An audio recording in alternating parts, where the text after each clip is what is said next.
speaking of not getting it, let's talk about the Star Trek Strange New Oh, Worlds. not Why am I here finale. today? Gosh. Jesus. I don't know. Hold on. Since literally half the panel has not seen this, we're not going to spend a lot of time on it.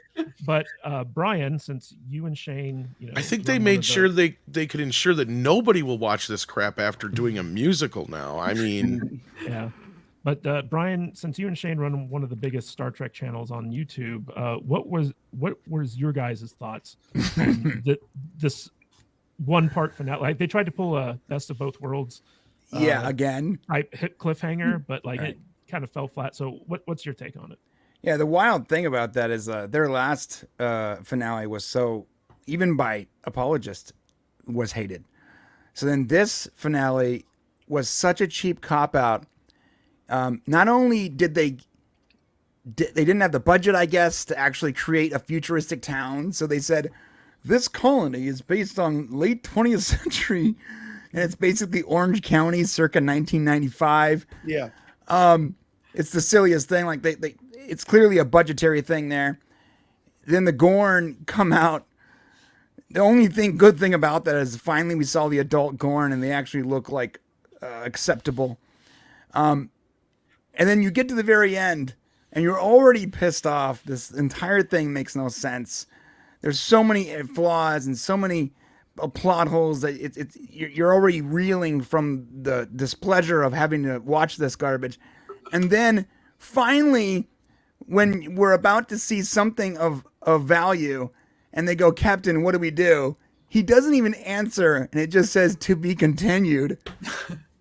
Because because he can't make a decision because he doesn't know what to do. Yeah, he's All like of a this. sudden, He's forgot like how to be a captain. he has like post-traumatic stress disorder or something. He's like looking around. He's like, I don't know. And they're like, "Captain, what do we do?" He's like, to be continued. And you're like, what the fuck? It was so disappointing. Such a cheap cop out for a finale. I mean, just an episode of Star Trek in general, it didn't work. There's so many problems. I'm not going to get into all of them, but my biggest gripe was not the fact that they just used like 1998 Orange County as their setting, but how about the fact that Nurse Chapel was the only survivor of that ship? That made no sense whatsoever. Everyone else died, and so you have to assume that she wasn't the only survivor, which means that they basically detonated that ship in the atmosphere without even checking who else was there. Mm-hmm. Spock's whole mission, his like suicidal mission to go up there and like blow it up because he's like simping for Chapel so hard. He thinks. How many times are they going to rip off that J.J. Abrams scene where they take the spacesuits and go through a debris field? Yeah, it's nonstop. Why does Strange New Worlds? They have so many debris fields. It's like every ridiculous. Episode, the ship is flying through a debris field. It's crazy. Flying through something. Yeah. Yes. Yeah. Also, Brian, a big plot point in this episode was they take that destroyed Federation ship and crash it into the planet in order to destroy that null field generator. But something that size hitting that planet from orbit, wouldn't that have like killed everything within devastating. Yeah, it would have put it into the Dark Ages, right? And then they scan. They're like done that, but the immediate area would have been cratered for sure. I mean, it would have been pretty bad, right? The atmosphere would have been. It would have been devastating. Well, it's funny. ship. It's funny because Pike and his crew were like in that shuttle, big which was like a mile away from that thing, and Scotty's like brace yourselves, and it's like no, they would have been destroyed. Yeah, 100% into the planet. Yeah, I'm so tired of Spock being so torn up about Chapel nonstop. He's lost all of his power as a character. When they get off the teleporter the teleporter pad or whatever, and he goes, we need to talk. And she's like, not now, Spock. I'm like, what the fuck? First off, why is he the one that needs to talk about his feelings right now? And she's the one telling him that they have better things to do right now? It's like such an ass backwards. Makes no sense, man. All right, Vader, what's your take on the finale of Strange? By the way, Vader just texted me 3 letters after he watched it. He was just oof. And I was like, I know. That was our entire conversation. At 1 o'clock in the morning, I went, I wonder if Brian's still awake. I just went, ugh. Of course I was. Because I know. Dude, Yeah. transpose that against our Picard season 3 discussions where we Right. had like multi-page text is about one episode. This Or- one episode is oof. Or you can transpose it against our season 1 of Strange New Worlds conversations. This show, you know, it makes it really hard for me to defend season 1 when season 2 was so bad, because I genuinely enjoyed parts of season 1, a lot of it. And this season 2 was like they just fell off the planet. It was wild. It's like they got these writers that come in there, and it's like none of them had ever seen a single episode of Star Trek. I haven't been paying attention much. Did Kiva Goldsman kind of? Yeah, he's like the showrunner or something. He's still the showrunner. Okay. Yeah, This was his baby this season. but It was initially his baby to begin with. That's what I was asking for. Yeah. yeah. But even the whole premise of the Gorn is the big bad here. You know, I had to go back this I heard morning. about that. Yeah. You know, the Gorn being the big bad, kind of the concurrent thing through the first 2 seasons here. It makes no sense to me, because I actually went back to the Arena episode this morning. I was going to say, yeah. and Tell us you haven't seen Arena before. And I had to find a bad guy, basically. I went back to that scene where they're chasing the Gorn ship before they get beamed down to the planet, and Kirk's all, "Hey, who are these people?" You know, blah blah blah, and Spock literally says there are rumors of something out here in this sector of space, but nobody knows what it is. Nothing's ever even been recorded. They have no idea who the Gorn are, or what they are, or where they're at in this sector of space. And this show is set 10 years or something prior to that episode. So to me, it just makes no sense that the Gorn are out here in space attacking Federation outposts and colonies and ships, and it's the big bad of this series, when they shouldn't even have come across them or known what they are yet. But yet characters like Lon are in there. Her entire story arc is based on being a prior Gorn prisoner. They introduced Scotty in this episode. Yeah. And Scotty's freaking origin of this show now is because he escaped a freaking Gorn attack.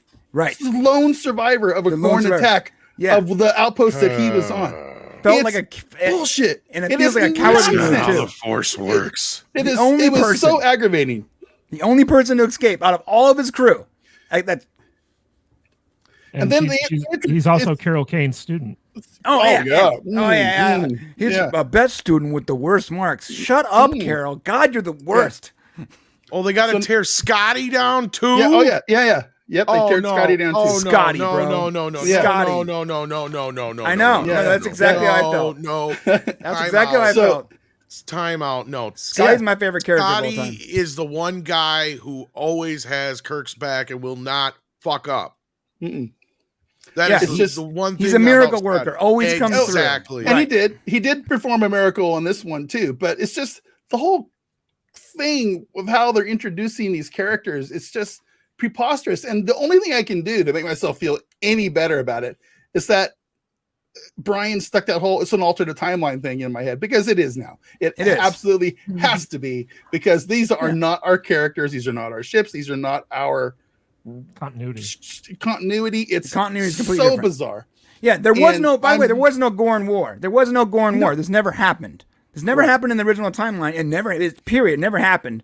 And there's so many things that didn't happen. We're actually going to create an entire video where we break down every single change that Strange New Worlds and Discovery has introduced since that first episode.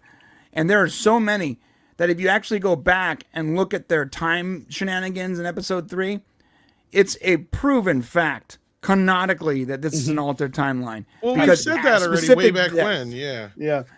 But they proved actually it now. admitted it. They admitted it not too long ago here. Right. After all these years, even though because we said the 25% different is what we said, 6-7 years ago now? That was what we'd reported. They finally friggin' admitted it. And now that they've admitted it, I think I know why, even though I haven't been watching the show, is exactly why you guys have been saying. Because they have deviated so far from what the original thing is that, yes, that's why there's always been 3 different timelines. There's the original timeline, there's the Kelvin timeline, and there's what they refer to as the prime timeline. And that's what you guys are watching right now. That's what we've been trying to tell y'all for years. Well, this is not the same timeline of either of those, actually. About to piss you off, Connors, but I'll tell you what. I'm sure it will. Right? Akiva Goldsman, though, he came out and he spoke to Deadline or Variety or whatever it was. I don't know, some magazine. And he said, this is not, timeline actually hasn't been changed. This is the same timeline. We're just making changes to bring it up to modern, our That's modern the same aesthetic. crap they said before. And so I keep getting into these conversations where people are like, oh, they said it wasn't changed. No, fucker, listen to me. It doesn't matter whatever current insert showrunner here says to a magazine on the internet. Whatever happens on screen, that's the only thing that matters, period, the end.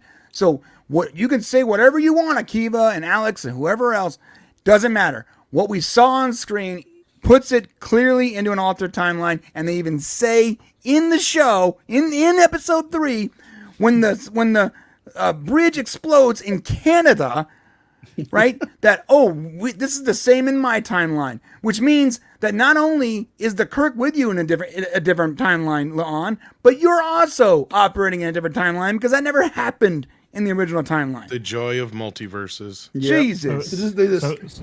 Hey guys, if you could do me a quick favor, if you like this episode and it tickles your fancy, or any other episode that we've done in the past, share it on social media and tag us in that post so that we know you're talking about us, and we will immediately jump onto that app and we will respond to your tag, and we can talk about what you like about the episode and possibly talk about something that we might want to cover in the future.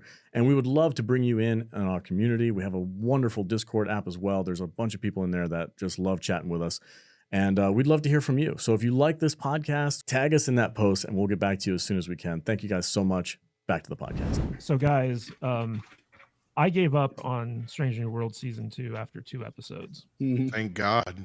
But in preparation for today's show, I went and watched the finale, and I kind of liked it. Of course you did. Oh, there it is. Because you're a weirdo. I've given up so much on Star Trek nowadays that I kind of don't care what happens anymore. Of course, Matt liked it. Of course. And I've always liked the Gorn episodes. I don't know why. Are you a Gorn simp? I am a Gorn simp, yes. I like what they're doing with the Gorn to make them kind of scarier. Well, that doesn't make sense, though, Matt. No, I fully admit everything that Brian and Vader just said is correct. But when I turn my brain off and watch the show, like the average Star Trek fan tends to do, I should say Kurtzman Star Trek fan tends to do. I don't mean to interrupt you, but there's certain things you're allowed to turn your brain off when you go watch a tentpole movie in the movie theater. You're not allowed to turn your freaking brain off when you're watching a Star Trek show. They're supposed to stay in order and have a certain canon that they stick to. This is nonsense. That's the exact opposite argument you just made when I was criticizing Picard season 3. I don't think it is, because they stick with their. Do I need to make another video? No, you don't need to make another video. No, don't make another video that we then have to watch next week and then right live on stream as you're sitting there just smiling. I don't even make the girls watch our videos. Jesus, he sits there and he smiles maniacally as him himself is talking. Sitting there trying to tell me how to turn my brain off to watch something. I invented that. Okay, that's mine. Jesus. I can believe that. Don't do that, because you're not supposed to do that with this kind of a show that's supposed to be connected to something. You know, like Star Trek Picard season 3, you have to take that as a separate thing and connect it to the original series. You know, the first 2 seasons of Picard are easily thrown away. It's a fever dream, right? Right. You know, and I'm not saying you're wrong, but it's much easier to do with Picard season 3. But don't tell me how to turn my brain right. Okay, right? He's not saying you're wrong, but he ain't saying you're right. But I'll tell you this. Go ahead, Brian. I'm sorry, real quick. Even if it's, let's say, we turn everything off and we're like, this is a new timeline, a new Star Trek. Let's just pretend they rebooted it. Even from that perspective, though, I believe this season has been really bad.